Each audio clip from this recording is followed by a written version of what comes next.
प्यारे बच्चों, आज हम क्लास 10th का मैथमेटिक्स की एक्सरसाइज 3.5 पढ़ेंगे।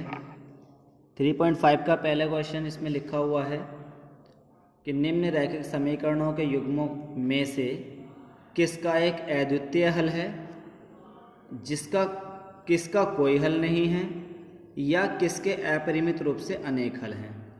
इन तीन कंडीशन है, या तो उसका अद्वितीय हल है, या उसका कोई हल नहीं है, या इसके अपरिमित रूप से अनेक हल हैं। उसके बाद ये बताने हैं किसका क्या है। उसके बाद अद्वितीय हल की स्थिति में, यानी कि अगर किसी के अद्वितीय हल होता है तो उसे वज्र गुणन विधि से ज्ञात कीजिए। उसके हल हमें ज्ञात करने हैं वज्र गुणन विधि से। तो इसमें मैं पहले क्वेश्चन का पहला पार्ट ले लेता हूँ। पहले पार्ट में देखिए दो इक्वेशन लिखी हुई हैं, x माइनस 3y माइनस 3 बराबर 0। ये आप समीकरण 1 मान लीजिए, और दूसरी समीकरण इसमें दे रखी है 3x माइनस 9y माइनस 2 बराबर 0। ये समीकरण 2 है। अब देखिए इसमें कैसे करेंगे।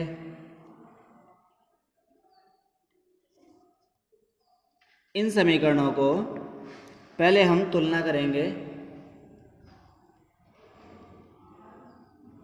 a1x plus b1y plus c1 बराबर 0 से पहले समीकरण की तुलना करेंगे।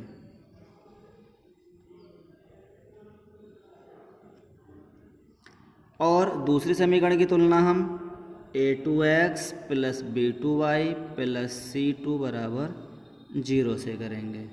तो यहाँ पर भी यही लिख देंगे। तुलना करने पर देखिए पहले समीकरण में x का गुणांक यहाँ 1 है, जो दिखाई नहीं दे रहा है लेकिन 1 लग सकता है। तो और यहाँ x का गुणांक a1 है, इसका मतलब यह a1 का मान यहाँ पर 1 है। तो a1 बराबर 1। यहाँ y का गुणांक b1 है, या y का गुणांक -3 है, तो b1 की जगह यहाँ पे -3 है, तो इसका मतलब b1 का मान -3 है। c1 बराबर ये कांस्टेंट वैल्यू है, अचर पद है, तो c1 बराबर -3 हो जाएगा। इसी तरह से यहाँ पर a2 बराबर 3 हो जाएगा। यहाँ पर b2 बराबर y का गुणांक -9, या c2 बराबर -2। ये इस तरह से हम a1 a2 b1 b2 c1 c2 की वैल्यू निकाल लेते हैं पहले। इसके बाद हमारे पास प्रतिबंध होते हैं। प्रतिबंध मैं यहाँ पर आपको, चलो मैं लिख के दिखा देता हूँ, यहाँ छोटा सा लिख के दिखा देता हूँ। ये क्वेश्चन का पार्ट नहीं है एक्चुअली। जैसे अगर हमारे संबंध इस तरह से आते हैं कि a1 अपॉन a2 बराबर है b1 अपॉन b2 के, और बराबर नहीं है c1 अपॉन c2 के, तब इस कंडीशन में इसका कोई हल नहीं होगा।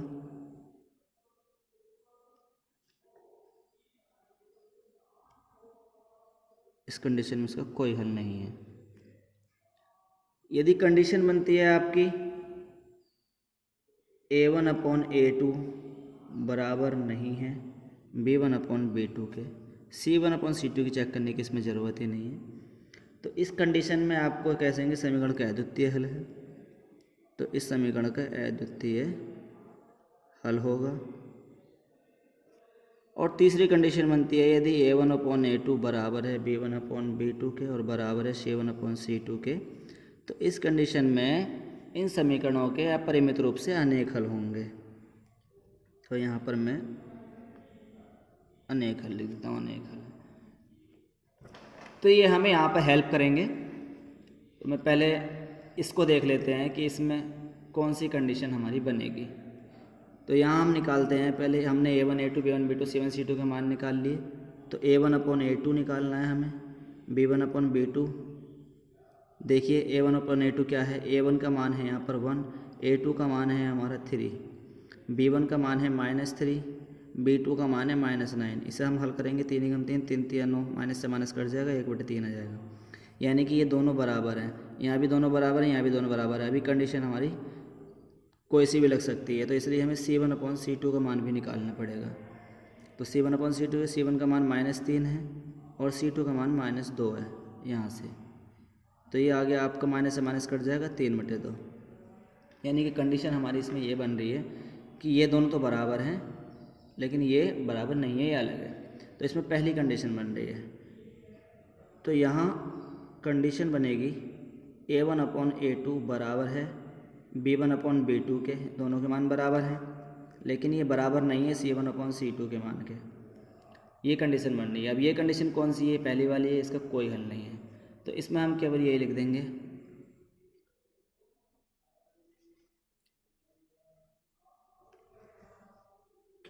इस संबंध से समीकरण का कोई हल नहीं है। आंसर, हम यही तो बताना था कि किसका अद्वितीय हल है, किसका कोई हल नहीं है और किसके अपरिमित रूप से अनेक हल हैं, हमें यही बताना है। और अगर अद्वितीय हल है तब हमें उसे वज्रगुणन विधि से ज्ञात करना है। तो इसका अद्वितीय हल आया नहीं, इसलिए इसको हमने यहीं ख़त्म कर दिया। नेक्स्ट क्वेश्चन हमारा, हम सेकंड ले लेते हैं इसका। देखिए सेकंड है, इसमें भी इक्वेशन दिए हैं। एक इक्वेशन है 2x + y = 5। दूसरी इक्वेशन है 3x + 2y = 8। अब यहाँ पर पहले तो हमें बराबर 0 बनाई है, यानी कि 5 को इधर ले जाइए माइनस और 8 को भी दो साइड ले जाइए। जैसे 2x + y, 5 को इधर लेकर आएंगे -5 = 0, ये समीकरण 1 हो जाएगी। यहाँ पर 3x + 2y और 8 इधर आ जाएगा -8 = 0, ये समीकरण 2 हो जाएगी। अब इन दोनों समीकरण की हम तुलना करेंगे। तो a1x + b1y + c1 = 0 से तुलना करेंगे। तुलना करने पर इधर हम a2x + b2y + c2 = 0 से तुलना करेंगे।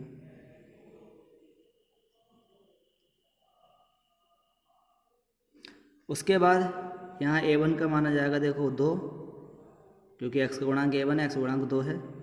b1 y का गुणांक है, y का गुणांक यहाँ पर कुछ नहीं है तो 1 है, तो b1 का मान 1 आ गया। c1 बराबर यहाँ पर -5 हो जाएगा। इसी तरह से a2 बराबर यहाँ 3 हो जाएगा और b2 बराबर 2 और c2 बराबर -8। फिर हम कंडीशन चेक करेंगे कि यहाँ पर a1/a2 निकालेंगे पहले, तो ये आ जाएगा आपका a1 है 2 और a2 है हमारा 3, 2/3 आ गया। फिर हम b1/b2 निकालेंगे, b1 है हमारा 1 और b2 है हमारा 2, यानी कि हमारा a1/a2 b1/b2 के बराबर नहीं है। a1/a2 2/3 है, b1/b2 1/2 है। तो हमें यहाँ पे जब ये दोनों बराबर नहीं है तो तीसरे की निकालने की जरूरत नहीं है, क्योंकि यहाँ पर जो हमने कंडीशन यहाँ लिख के दिखाई है आपको, ये कंडीशन है कि a1/a2 b1/b2 के बराबर नहीं है। तो इस स्थिति में क्या होगा? इस स्थिति में अद्वितीय हल हैं, यानी कि इस समीकरण के अद्वितीय हल होंगे। तो और अद्वितीय हल होगा तो क्या करेंगे? हम उसको आगे सोल्व करेंगे। किससे करेंगे? वज्रगुणन विधि से करेंगे। तो हम यहाँ पे लिख देते हैं, यहाँ समीकरण का अद्वितीय हल है, इसलिए समीकरण को या आते समीकरण को वज्रगुणन विधि से हल करेंगे। तो वज्रगुणन विधि से हल करेंगे, तो वज्रगुणन विधि लगाएंगे हम। तो वज्रगुणन विधि क्या होती है? देखिए इसमें दो तरह से लगा सकते हैं। इसमें फॉर्मूला भी होता है एक वज्रगुणन विधि का, और हम डायरेक्ट भी कर सकते हैं। जैसे हम यहाँ पर मान लीजिए 1 लिखते हैं और यहाँ पर हम वैल्यू लिखते हैं, ये वैल्यू पहली समीकरण की पहली वैल्यू और दूसरी समीकरण की पहली वैल्यू, यानी कि ये आपका a1 है और ये आपका a2 है। तो यहाँ पर हम यही लिख सकते हैं, चलिए ये लिख देते हैं a1 और a2। पहले हम ये लिख लेते हैं, उसके बाद वैल्यू रख देंगे, नहीं तो मैं डायरेक्ट वैल्यू भी रख सकता था। फिर इसके बाद यहाँ पर वैल्यू रखेंगे हम b1 की और b2 की, फिर c1 की और c2 की, a1 a2 b1 b2 c1 c2, ये आपका यहाँ पर x आ जाएगा, यहाँ पर y। इसके बाद a1 a2 b1 b2 c1 c2 उसके बाद फिर लौट के आएगा A1 A2, तो A1 ये A1 है और ये A2, इस तरह से हमने बना लिया। अब यहाँ इनकी आपस में हम मल्टीप्लाई करते हैं, तो हम इसके अकॉर्डिंग ही वैल्यू रख रहे हैं। जैसे 1, अब A1 की वैल्यू कितनी है यहाँ पर 2, A2 की कितनी है 3, B1 की कितनी है 1, यहाँ B2 की कितनी है 2, C1 की कितनी है -5, C2 की कितनी है -8, फिर A1 की कितनी है 2, A2 की कितनी है 3, यहाँ पर x और यहाँ पर y। अब देखिए हम क्या करेंगे, ऐसे तो करना है हमें, ऐसे करना है। तो क्या करना है, इसका मतलब ये है 1/2 की गुणा 2 में करो, 2 दूनी 4, माइनस ये फॉर्मूला है, 3 कम 3 बराबर, फिर x अपॉन 1 की गुणा -8 में करेंगे -8, माइनस फॉर्मूले का। अब ये 5 की गुणा 2 में करेंगे तो 5 दूनी 10, लेकिन ये माइनस का 10 है तो माइनस का 10 अलग ब्रैकेट में लिख लो, बराबर y अपॉन, यहाँ 5 थी या 15, ये माइनस का है 5 तो माइनस के 15 हो जाएंगे, माइनस फॉर्मूले का, और 8 दूनी 16, ये माइनस का है 16, सॉरी दिखाई नहीं दिया, अच्छा ठीक है, ये हमने इसकी वैल्यू रख दी। मैं दोबारा बता देता हूँ एक बार, देखिए यहाँ पर हमने ये A1 A2 B1 B2 C1 C2 तो आपको बता ही दिया था। यहाँ A1 की वैल्यू 2, A2 की 3, B1 1, B2 की 2, C1 की -5, C2 की 8, A1 की 2, A2 की 3, इस तरह से रख ली। और उसके बाद हमने यहाँ 1 है तो 1/2 दूनी 4 माइनस 3 कम 3 गुणा कर दी, बराबर x अपॉन, आपके 1 की 8 में गुणा करो -8, माइनस फॉर्मूले का है, फिर 2 की -5 में करेंगे, 2 पंजे 10 माइनस के, तो -10 को ऐसे लिख लो, बराबर y अपॉन, फिर 5 की 3 में करेंगे, -5 की 3 में करेंगे -15, माइनस फॉर्मूले का, फिर ये 8 दूनी 16 माइनस का, क्योंकि -8 तो ये माइनस का 8 16 ब्रैकेट में लिख देंगे।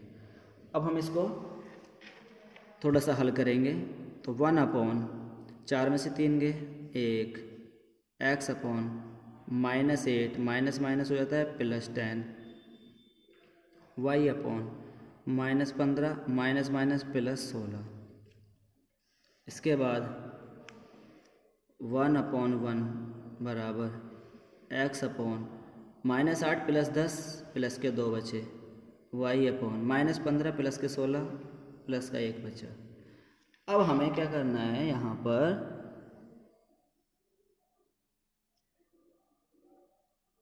ये जो कांस्टेंट वैल्यू है 1/1, इसके साथ ना तो x है ना y है, इस वैल्यू को एक बार तो इसके बराबर कर दो और एक बार इसके बराबर कर दो। तो हम करते हैं, यदि 1/1 बराबर हमने x/2 लिखा तो क्या